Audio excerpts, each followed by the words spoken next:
And it's rare that you sit next to a pilot, ask him a few questions, and of course I have a number of questions about turbulence and many other things. But not only is he a pilot, he's also a headman.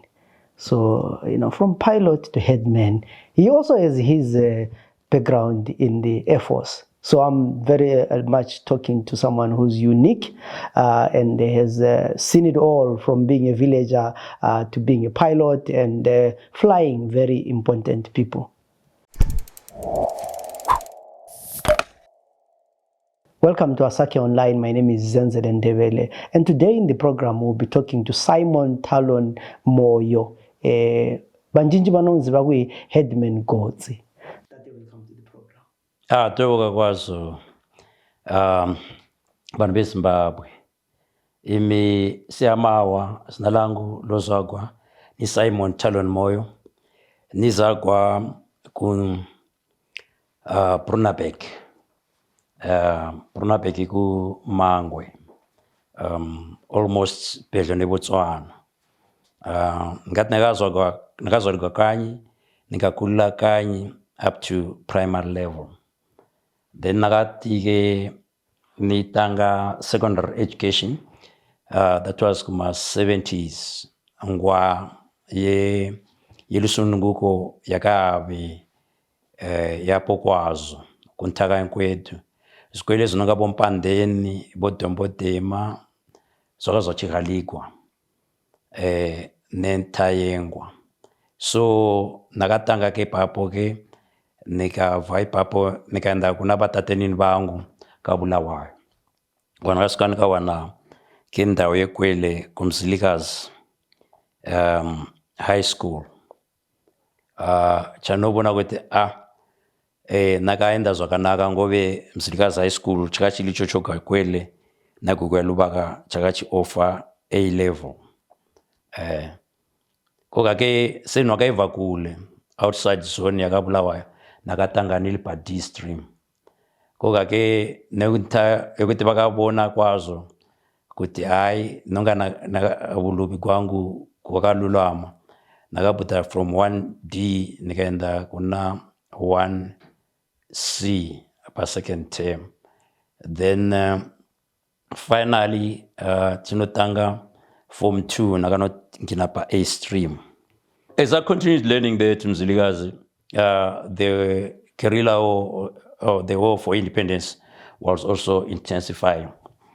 So it came in 1979, just before we wrote the examinations, that the headmaster by then, Mr. Darwin, wanted to enlist us, all the boys, the O-level and A-level guys, for national service.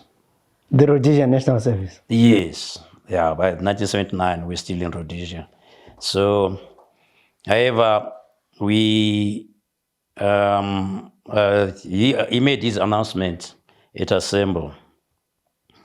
And one of the teachers, Mr. Ngwababa, Victor Ngwababa, actually didn't take it lightly.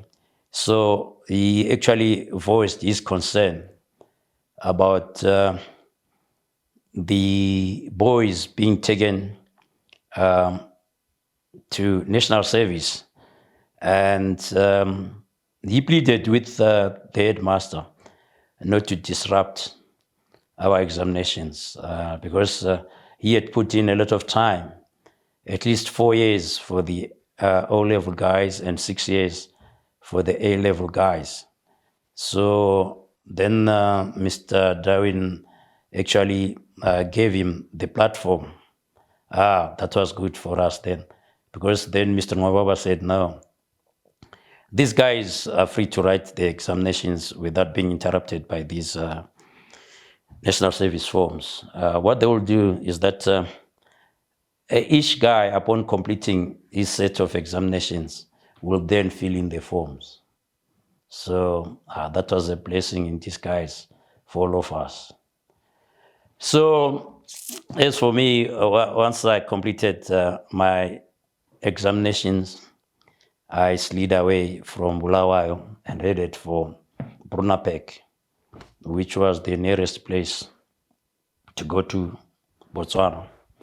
So when I got there, fortunately, I came across some Zipra guys who were coming from Angola, and those guys, they sort of like told me their history, and now that they were coming in as fully trained soldiers, not guerrillas, we're being told about. So they told me they were no longer accepting people in Botswana, so because they were ready now to rule the country. So I stayed with those soldiers from November, I think it was the 26th of November, 1979. They actually trained me in the bush there. And when the Lancaster House came to an end and a ceasefire was announced, so I went to the assembly point with them. So which assembly point did you go to? That was the Brunabek. There's a assembly point. I think it was called Assembly Point Kilo, if not mistaken. But it was very close to my home, so I really enjoyed the company of those soldiers. So they taught me how to operate the AK, and they eventually gave me one. So after ceasefire, whilst in that assembly point, then came Chingadue and Lookout Masuku to audit the Zipras. So I went in there as well as one of the cadres, only to be upset because I didn't have answers to the questions they wanted. For instance, who was my commander in Zambia? Who trained me in Zambia? Where was I deployed in Zimbabwe? Which front? And who was my political commissar? Oh, I think I must have scored 0 out of 10. Then they really discovered that I was just a schoolboy. We had just come out of Mzilika Secondary School, but whose results were available but not yet collected. So they sent me on an errand to go and collect those results and come and report back to them as soon as possible. So that's what I did. And when I brought those results, they told me that there was no one in that group in the camp who had good results I had. So they ordered me to go back to school. So like you really passed your A level? Yeah, I had passed my O level. Yeah, so they told me to go back to school. So when I went to Mzilika Secondary School, they told me no. I was now transferred to Popoma High School. So 1980, I was one of the pioneer guys for A level at Popoma High. So I was there at 1980 to 1981. But then 1981 or so, there was also a fracas between Zipra and Zanla there that broke off the it was not good really for the residents of Bulawayo. So this is the Intumbane This is battle? the Intumbane. Yeah. So it now dawned in my mind that the safest way to live was to have a gun, because I always recalled the good times I had in 1979. I spent with the Zipras in the bush. Carrying an AK? Carrying an AK. So now that the AK I left at the assembly point was no longer with me, so I felt very vulnerable. So when the opportunity came in 1981, that was the Carriers Day, which was being held at the City Hall at Bulawayo, I went in there, and I was quite interested in the army display. next to the army was the Air Force display. So what really took my heart was the smartness of the Air Force guys, the machines they flew, and also I really got passionate to see that those hunters armed with bombs and so forth. And I said, nah, I'd rather now, instead of going to the army, go to the Air Force. So after that, then the Air Force did conduct some aptitude tests for recruits. I think that was in October 1981. So I went in there. That was at the Polytechnic College. I still remember quite well my candidate number was 1174. But out of those 1,174, That was a lot. I came out tops in Matabeleland South. So immediately I finished my examinations, the A-level examinations. I did a short stint with Greenless Bank. Then when the results of the Air Force came, and they indicated that the Air Force wanted me for the initial tests within the Air Force. That included some assault exercises as well as medical tests. So I lied to the bank manager that had been called for a call-up. So the whites at that time, they really understood the national service. So he gave me a week off. So I went to Harare and I went to do my initial tests with the Air Force, and just as well, I passed that. And on the 15th of February, 1982, I started my cadet training as a pilot within the Air Force of Zimbabwe. And among those that had qualified, I was the only one from Matabeleland South. And it was, to some extent, I think I must have said, I didn't feel well because there were 9 whites and the blacks were also 9. And of the 9 blacks, I was the only one who could speak AirZimbabwe. And AirZimbabwe was not my language as well. I was a Kalanga. So, we started So this is your first. that's my course, that one. And you are the first guys to train after independence. And no, we're the second. Second, okay. Yeah, in the first course, the only black who who passed out was Edwin Dube. He came from Gokwe. No, is it Gwelu South or thereabouts? Yeah, straight head on adjacent to Gwelu. So it was really a tough course.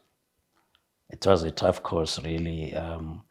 The whites during those days were real tough on the recruits. I remember we started off from Harare. We were given cycles. We had to cycle from Harare to Gweru, and we were told we had to beat the times the other courses took from Harare to Gweru on cycles. So some of the guys really couldn't make it from Harare to Gweru. So, this is where your upbringing comes up. I mean, you'd grown up in Plumtree, climbing mountains and probably cycling. Yeah. It was I used not to really, cycle to school. So it was not a big issue. For me, it wasn't a big issue. But the sort of like fright was we were cycling along the highway, and there were some cars which were really overspeeding on there. So It was frightening to be overtaken by fast cars. Well, we virtually made it to Gweru.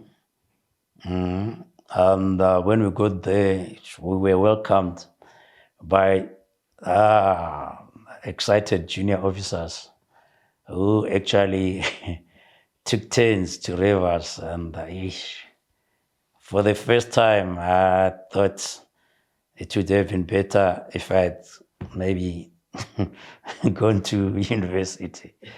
And I thought I was not going to make it in flying. I was the odd guy.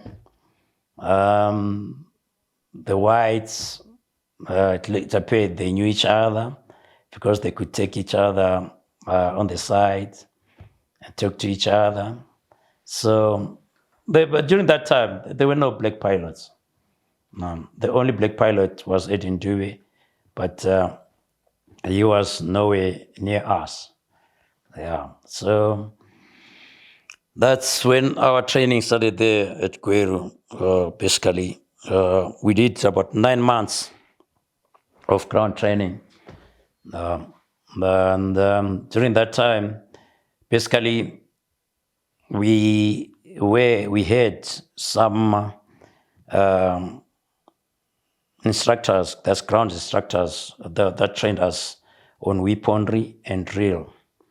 So it took time for us to sort of like feel definitely we're going to fly.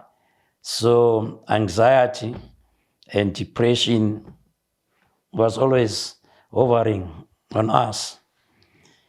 Yeah, just as we were about to start our training, then came a nasty incident where the whites sort of like sabotaged the Thalon Air Base. It was really devastating to us because most of the training aircrafts were burnt during that incident. So we thought maybe it was all over. We're no longer going to train. So maybe still on that issue, when it happened, I mean, it has taken us maybe 20-something years to know that it was the Rhodesians who did that. When it happened, the first suspects, the most major newspapers reported it as Zipra, the Zipra guy said ABCD. You are the only person from Mad South where Zapu is popular. You have been in an assembly point in Zipra. I'm sure they knew that. And this happens. Obviously, you're one of the suspects. Yeah, could be, and not really. Obviously, what it was, the ground was really fertile to suspect ZAP and ZIPRA. By then, Dr. Joshua Nkomo was the Minister of Home Affairs. And it also happened, Tabengo and Lookout were in top echelon in the Zimbabwe National Army. And the incident, they actually, at the starting point was that there were two guys there who were friends. And maybe they were spotted by the actual guy who carried out the bombing of those jets. The two gentlemen, one was an ex-Zipra, the other one is ex-Zanla. The ex-Zanla guy was supposed to be on duty on night watch. He actually exchanged his duty with the Zipra guy. So that made Air Lieutenant Neville, the one who actually was the guy who carried out the bombing, actually noticed the loop, and he started doing his procedures. I think around maybe 2 o'clock to about 4:30. Normally, Thornhill Base knocks off at 1 o'clock. So, but otherwise, if an officer has got something to do in the base, they are allowed to do so till, let's say, sunset. So he was busy there at his squadron. He was actually, Neville Way was one of the best pilots the Air Force had. Young as he was, but he was well trained. In in warfare, as it were, because initially he came from an SAS background. Then he had to do the flight training as a pilot. So he was a very flexible guy in as far as the art of war was concerned. So definitely the whole incident was allegedly thought Zipra and Zapum were the offenders. However, the investigation took place only to find out it was a Lieutenant Naval Weir and his sort of like acquaintances. So once that was done, so it actually saw the departure of many whites from the Air Force. So they went into South Africa, they went to Australia, others went to UK. So it was after that incident then that the Zimbabwe government had to actually seek the assistance of the Pakistanis. So the Pakistanis came in then to actually train the Zimbabwe Air Force. So I eventually did my training under the supervision of the Pakistanis instructors.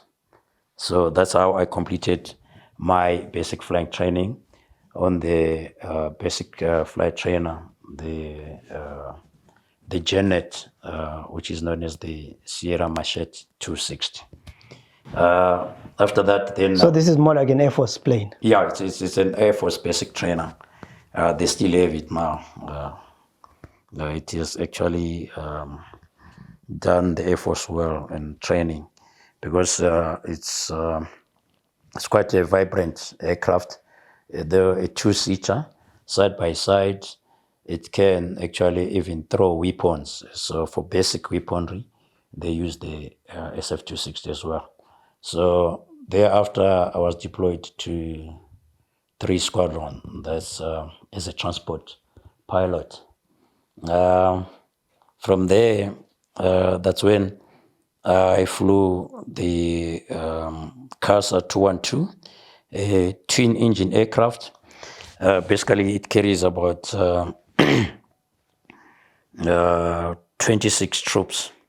So, and then I also flew the British Norman Islander, which is a twin-engine aircraft as well, but this one carries only maybe 9 people or so. Then, whilst I was there at number 3 Squadron, I actually was involved in the Mozambican campaign. There's a transport pilot there. And it was tough to some extent. So when you say as a pilot, as a transport, were you flying troops there or you're actually doing the actual missions of throwing bombs once in a while? No, we're not throwing bombs as such, but we were ferrying troops, the commandos, paratroopers, and also the infantry soldiers. We're resupplying the other guys were deployed into the war zones. But you were still in danger of being shot down? Well, yeah, that is the whole essence of the game. You can't be involved in a war and remain free of the bullets and the bombs. No. So in your campaign in Mozambique, do you have any one scary incident where you say, lapana, nandanda? Yes and no. There was a terrible, there were so many incidences. We lost quite a lot of pilots there. Some actually, the aircraft at Jakarta, it crashed soon after takeoff from Chimoyo. It had just gone to do changeover for the pilots and technicians.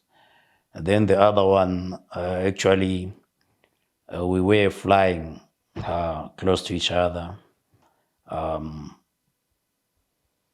one of the guys got shot, and that guy, I think his name was Fortune Chuma. His brother was Chuma, the guy who played for Zimbabwe Saints. So he's a local guy here in Ulawa. So that's one of the instances, really, that I remember too well. Yeah. So yeah, it's like you are there and you see someone going down. Obviously, it is a lasting memory on you, and you say, yeah, I survived. Yeah, but as a soldier, you're supposed to get over it. They'll try by all means to make you forget it, because the war will never stop just because one of you has been shot. Actually, you have to actually make sure you reinforce those that have fallen. So that's a calling, really, though it's a calling for the wrong cause. However, it's a duty that we have to do. Yeah. So after Mozambique, you have gained the experience. Now you've been in the war zone. Yeah. You have gained the adrenaline that you wanted when you joined the assembly point. Yeah. You feel good. Where do you go? You've gained the military kind of thing that you have always wanted. You are safe. Not only do you have a gun, you have a plane that can drop bombs. You have achieved your childhood dream of carrying a gun. Where do you go? Yeah, that much I felt that way. However, as a human being, you have to think beyond that. That was my next sort of like what my mind used to sort of like go around say, but can I live like this forever? Is this really productive? I mean, the Air Force or the Army is a national assignment. We should all take sort of like, we should also take turns to go into the Army. So I felt it's high time.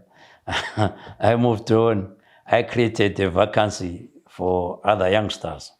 So it was in 1991 when I was in charge of the training department in the Air Force headquarters, that I sat and thought about leaving the Air Force.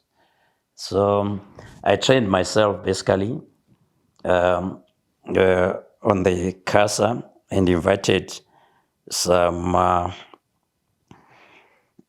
inspectors from the civil aviation to check me out. And they did that, and I got my commercial pilot's license. And in 1994, I bid farewell to the Air Force, and I joined AirZimbabwe as a commercial pilot. So when you get there, your first office. Yeah, the entry point is you start as a first officer or a co-pilot. So I started in AirZimbabwe in 1994 as a co-pilot on the Boeing 737. From there, I progressed to become a co-pilot on the 707, the Boeing again. Then from there, I went on to the best, the top of the range, the Boeing 767-200 extended range. Then after some time, I came down again to start as a commander for the Boeing 737. Yeah. So do you remember your first trip as a co-pilot carrying passengers? Where did you fly to? Yeah, my first flight was from Harare to Bulawayo. It was a short trip. That was lasted something like 35 minutes or so. Yeah, it was quite fast and really hard work, because now one had really to be sort of like to to be at the top of the game. Because you're training on a very fast aircraft, flying at about close to 600 kilometers an hour. Whereas in the Air Force, the aircraft I was flying there, it was something like maybe 200 kilometers per hour to 260 kilometers an hour. So everything was happening fast. Before you adjust, you are already landing. Yeah. That's, yeah. You get to fly different people, at some point you fly the president. Yeah. Tell us about that. Yeah, I started flying the president when I was still in the Air Force. So, during that time, in the Air Force, you feel well protected, and you feel you are actually someone of top class if you fly the president.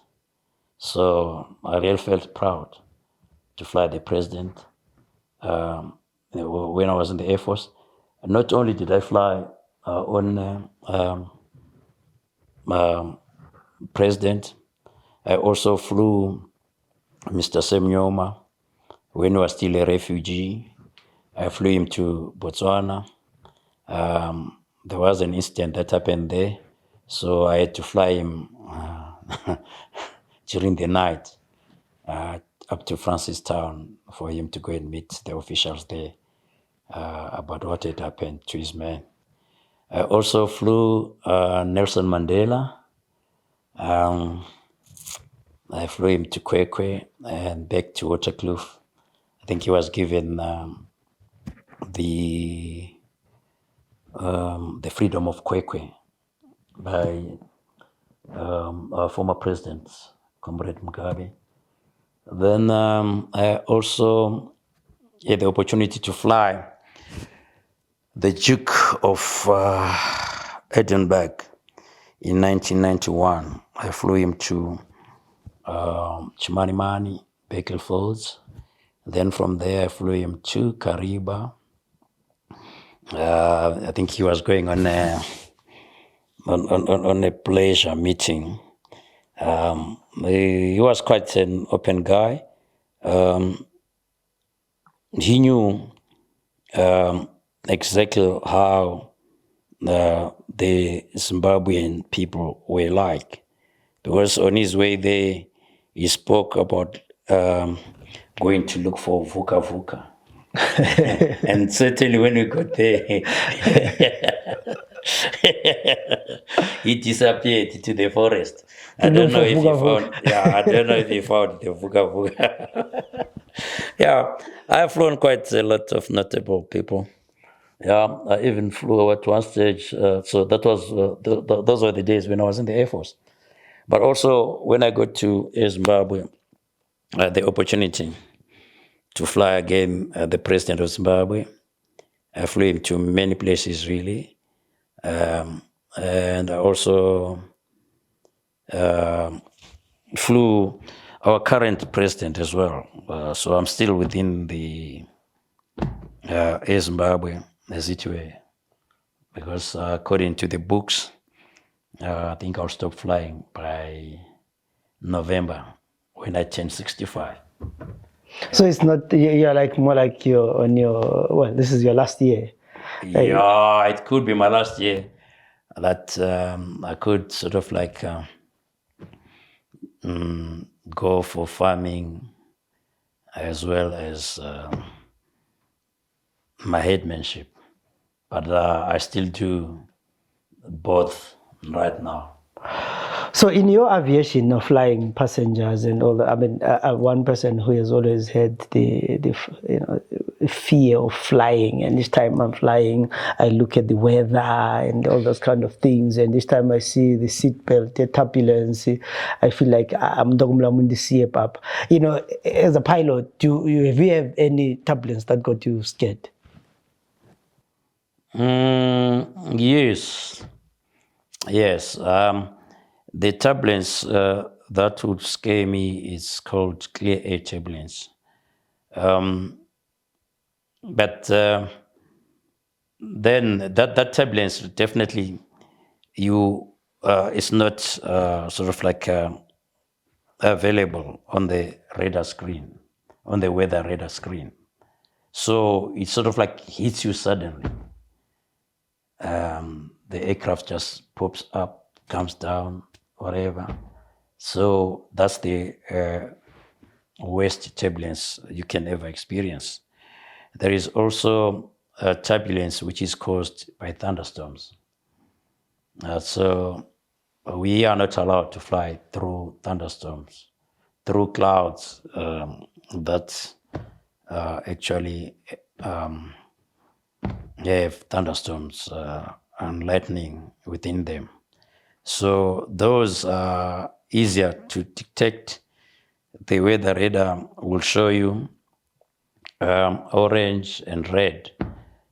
So that's the sign you will get from the aircraft's instruments that this is a no-go area. So we always take some avoidance measures to avoid those clouds. Yeah. But as for you, all I can tell you is that all you need to know exactly is what happens during turbulent weather. The air is not easy to compress. The air is very hard. So it can move in the form of waves, but the aircraft would like to fly straight. So that's what causes the turbulence. That's the air in motion. So that's what causes the turbulence. However, you should not be scared of it because in that aircraft you will be in, everyone is also looking forward to a good flight. So, including the pilot. so just join them. Just join them. As for pilots, obviously, they are quite aware. I doubt if many pilots really are real scared of the turbulence because they have to take sort of like some measures to sort of like mitigate the turbulence. So just take it every time you fly that the pilot is professional enough to know exactly what is happening, and he will always do the right thing. Yeah, it's there are some unfortunate instances, of course, where you get to have accidents. Accidents do happen. That's why we have the term accident. It's not somebody's sort of like likeness that they be an accident. It is really an accident. So maybe let's turn to your headmanship. I mean, really, would be people who are pilots, take headmanship. What made you decide to say, okay, I'll take up this responsibility? That's I'm a person who knows myself, who knows my DNA. So I just took it upon myself that if my grandfather had left anything for me, I would definitely inherit that. I'm Kalanga. I love myself as a Kalanga. So it is good for me to represent the Kalangas. Like just as we are talking right now, I'm coming to the end of my piloting career. And therefore, the most important thing is what is it that actually is considered by your own people? Your people consider the heritage that you possess. So the only thing I can leave for my people, the Kalanga, I think it's my status as headman to lead them and to instill some confidence in them as well. I know a lot of people, countrywide, they look down upon the Kalangas. And as Kalangas, most of us have walked away from our domain. So to some extent, we are not brave enough to sort of like realize our potential as people. So that alone is what made me to say, let him pick up that status and live with it. As far as I can see, it's not a big challenge, really. One thing that I know is that you're very active in your community, and even in your WhatsApp groups, you really get people to you follow up on issues that affect people, which is recommendable because you're a busy person. You're flying, and in between your at 40,000 feet, you are sending a message and say, "Kati mbudzi yakwa yakamila yakandai." So I find it quite interesting. Maybe depending on how open you are, or your kind of work. Your last mission that you did a few days ago, flying, the South Africans, would you want to share about that? Oh, yes. Oh, the repatriation. I think the task really was given to my company, AirZimbabwe, and the pilot who was available was me. Therefore, I took captaincy of that flight. So we flew into Kigali. That was at night. So Kigali really is very, very close to Goma. I think they are separated by hills. Well, I think these days the most frightening thing is to be anywhere next to a war. Guys have got advanced weapons and they've got systems that can detect and track aircraft. So that's one thing I thought of when I flew into Kigali. You never know what those guys who are fighting are carrying. Well, thank God we got in there into Kigali without any incident. So even though we got there at 9 p.m. at night, so we flew into Kigali from the Tanzanian side. So in December, the whole of December, I was in Goma. So I just left Goma in time before the curtain closed down. So the next thing, we got these injured guys from Tanzania, Malawi, and South Africa. I think we had something like, I don't know, the 24 for Tanzania and about 40 for Malawi, then 123 for South Africa. It was really sort of like a nasty incident that took place for those peace observers. I think all I could say is that they should also feel that being in a war, you can easily become a victim through crossfire. It happens. It happens. Those are the rewards of being in a war situation. Well, as for me, I think it's just a duty I was doing. We have, to some extent, rescue people in such kind of situations. Anyway, it wasn't actually the first repatriation duty I've undertaken. I remember in 2021, I flew mostly Asia, the whole of Asia, repatriating COVID-19 people to Namibia, to South Africa, to Malawi, to Zimbabwe, and so forth. So, as an airline, I would say the airline is actually upholding its service is very high. So us as pilots, we have got no option but to toe the line.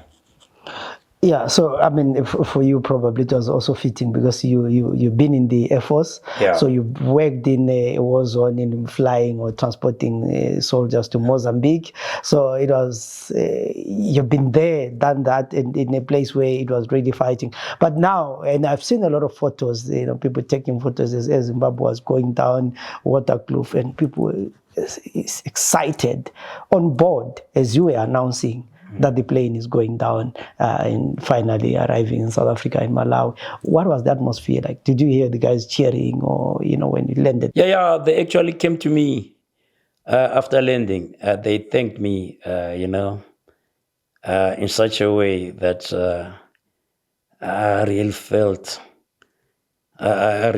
touched. I think at one stage, when they were bogged down there, they never thought they were going to see their relatives or their country. Because remember, some of the other guys perished in DRC. So those people had a reason, by all means, to be happy. They definitely saw our aircraft as a savior. Yeah, they were really honestly happy. I think it was good for them. Yeah. So yeah, maybe as we end, you've been army Zipra a bit, and then Zimbabwe. What have been the lessons that you've learned now? About to be full-time headman. What would you say to young people who aspire to achieve as much as you've done? Well, I think most importantly, I think as children, they should endeavor to pay attention to their parents. There's not much that you learn outside your home. I am who I am because of what I learned from my parents. All other things I see outside my home is definitely foreign.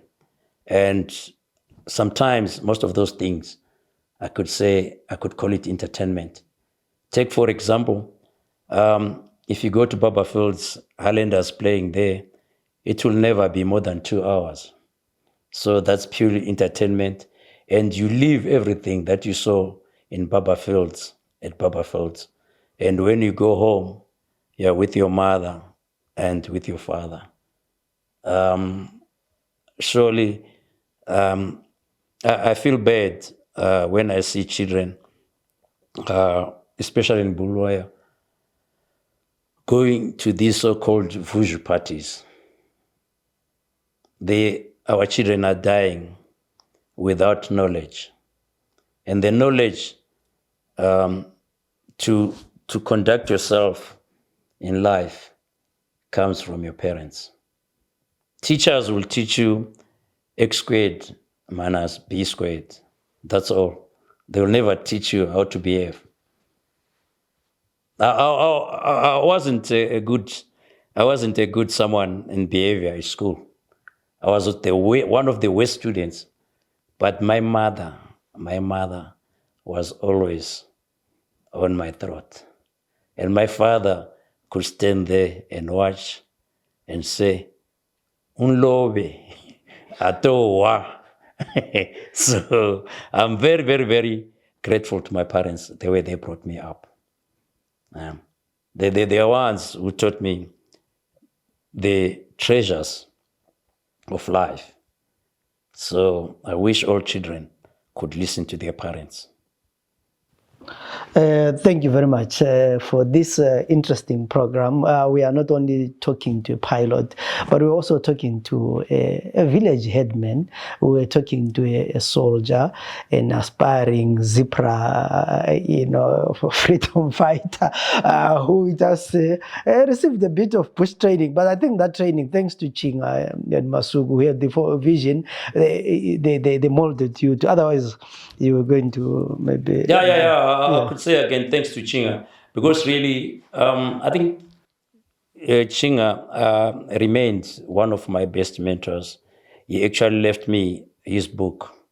I'm sorry I did not bring it along. Before he passed on, the day we went to install Chief Maduna. So I went there with Chinga, and he gave me his book. We're very close, very, very, very close. It's unfortunate I never had the opportunity to meet Mr. Lookout Masuku after I got imprisoned for that incident. But otherwise, I would have liked to have met him. But I was very close to Dabengo as well.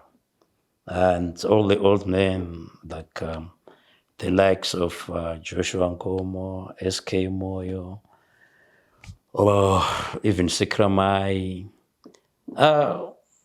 I speak to them. There's no, nicely and well. Yeah, this is quite an inspiring story, and you've continued to serve, not only the country but the neighbors as well. And I hope the story inspires others. But if you know another or any other inspiring story like this one, please get in touch with us, and we want to tell the stories.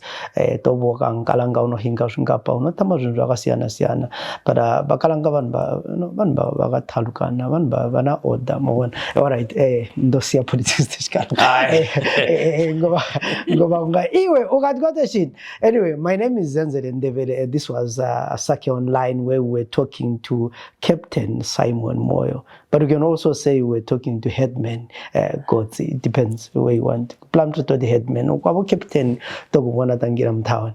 My name is Zenzele Ndebele. Please enjoy your day.